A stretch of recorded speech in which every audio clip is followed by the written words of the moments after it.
নমস্কার বন্ধুরা, কেমন আছেন সবাই? আশা করছি সবাই ভালো আছেন আর সুস্থ আছেন। আর আপনাদের সবাইকার আশীর্বাদ ও ভালোবাসা নিয়ে আমরাও বেশ ভালো আছি আর সুস্থও আছি। আর আজকের আমি আপনাদের সাথে একটি দই পটলের রেসিপি শেয়ার করছি। এই পটলটা আমি একটুখানি ঝোল ঝোল রান্না করেছি, আপনারা চাইলে একটু শুকনো শুকনো রান্না করতে পারেন। এটা রুটি, পরোটা, ভাতের সাথে খেতে খুবই ভালো লাগে।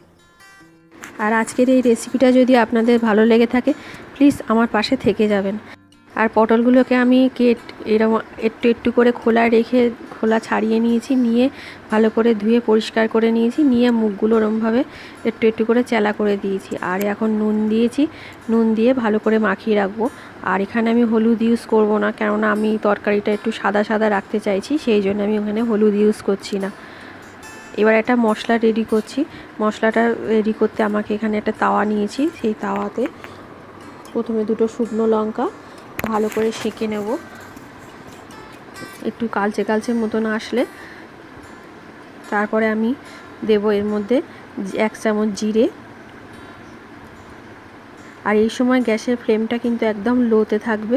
আর 1 চামচ ধনে। আর খেয়াল রাখতে হবে যাতে মশলাগুলো পুড়ে না যায়। গোটা জিরে ধনে এমনভাবে ভাজতে হবে যাতে এটা পুড়ে না যায়। আর এখানে আমি কিছুটা আমন্ড বাদাম ভিজিয়ে রেখেছিলাম, সেগুলোই খোলা ছাড়িয়ে নিচ্ছি।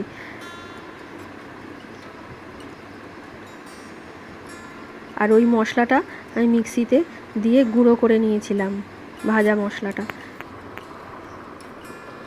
এরপরে এই মিক্সির জারের মধ্যে আমন্ড বাদাম, খোলা ছাড়ানো আমন্ড বাদাম আর 2 চামচের মতন কাজু বাদাম কুচি দিয়েছি। আর 3খানা কাঁচা লঙ্কা দিয়েছি, আর আদা দিয়েছি, আর দিচ্ছি দই। এটা দিয়েই ঘুরিয়ে নিয়েছিলাম। এবারে পটলগুলোকে ভাজবো, তার জন্য কড়াই তেল দিয়ে তেলটা গরম হতে আর পটলগুলো আমি দিয়ে দিচ্ছি। পটলগুলো একটুখানি ভালো করে নেড়ে চেড়ে নিয়ে একটা চাপা দিয়ে দেবো, যাতে পটলগুলো সিদ্ধ হয়ে যায়। আর এখনও পর্যন্ত যেসব বন্ধুরা আমার ভিডিওটা দেখছেন তাদেরকে অসংখ্য ধন্যবাদ জানাচ্ছি। আর আমার পাশে থাকার জন্যে অনেক অনেক ধন্যবাদ। আর পটলগুলো দেখুন আমি চাপা দিয়েছিলাম, এরকম ভাজা মতন হয়ে গেছে। একটু উল্টে পাল্টে দিয়ে আরেকবার চাপা দিয়ে দেবো, দিয়ে ভালো করে ভেজে নেব।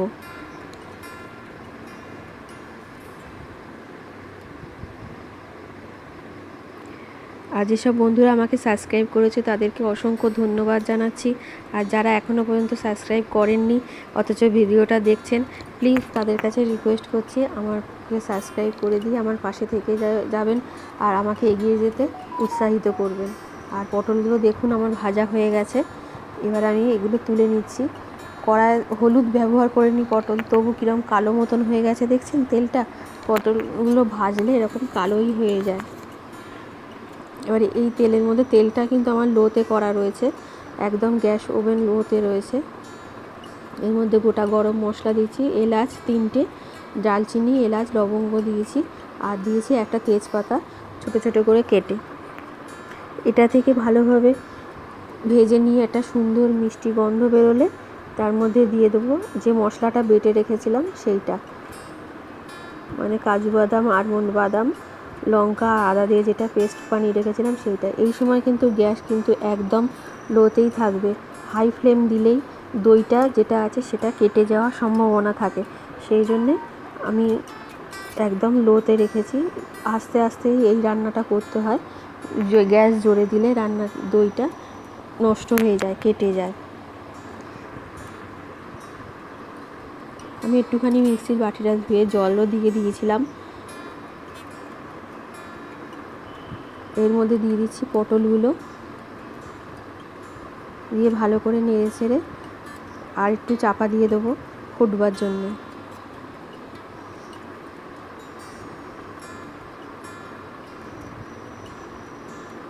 আর একটুখানি নুন দিয়ে দিচ্ছি, কেননা পটল তো নুন দিয়ে ভেজেছি, কিন্তু মশলাটাতে তো নুন দেওয়া হয়নি, সেই জন্য আন্দাজ মতন একটু নুন দিয়ে দিলাম।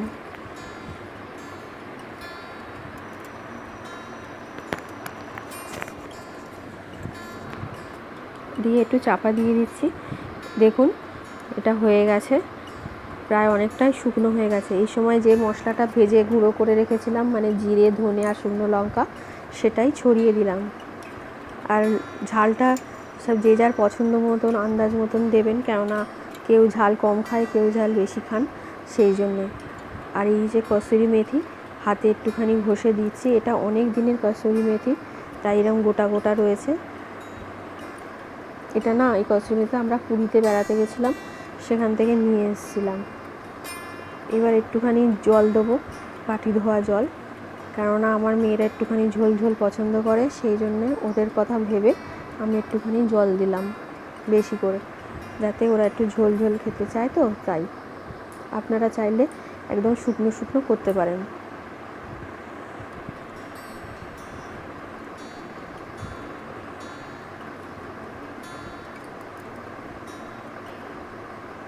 ভালো করে নেড়ে দিয়েছি, এবার হয়ে এসছে প্রায় রান্নাটা।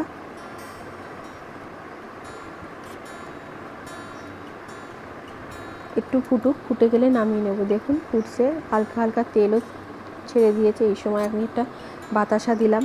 আমরা যেহেতু মিষ্টি হিসাবে বাতাসাটাই ইউজ করি, টেস্টের ব্যালেন্সের জন্য একটুখানি মিষ্টি দিতে হয়, আর আমরা চিনি খাই না, সেই জন্যে বাতাসা দিয়েছি। আর আমরা সমস্ত তরকারিতেই আমরা বাতাসা ইউজ করি, আপনারা চাইলে মিষ্টি চিনি ইউজ করতে পারেন। আর এখন নামাবার আগে একটুখানি ঘি দিয়ে দিলাম।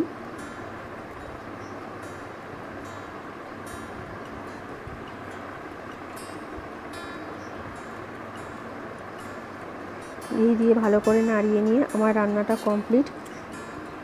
এবারে আমি সার্ভ করে দেবো। আজকে রান্নাটা যদি আপনাদের ভালো লেগে থাকে, প্লিজ আমার পাশে থেকে যাবেন।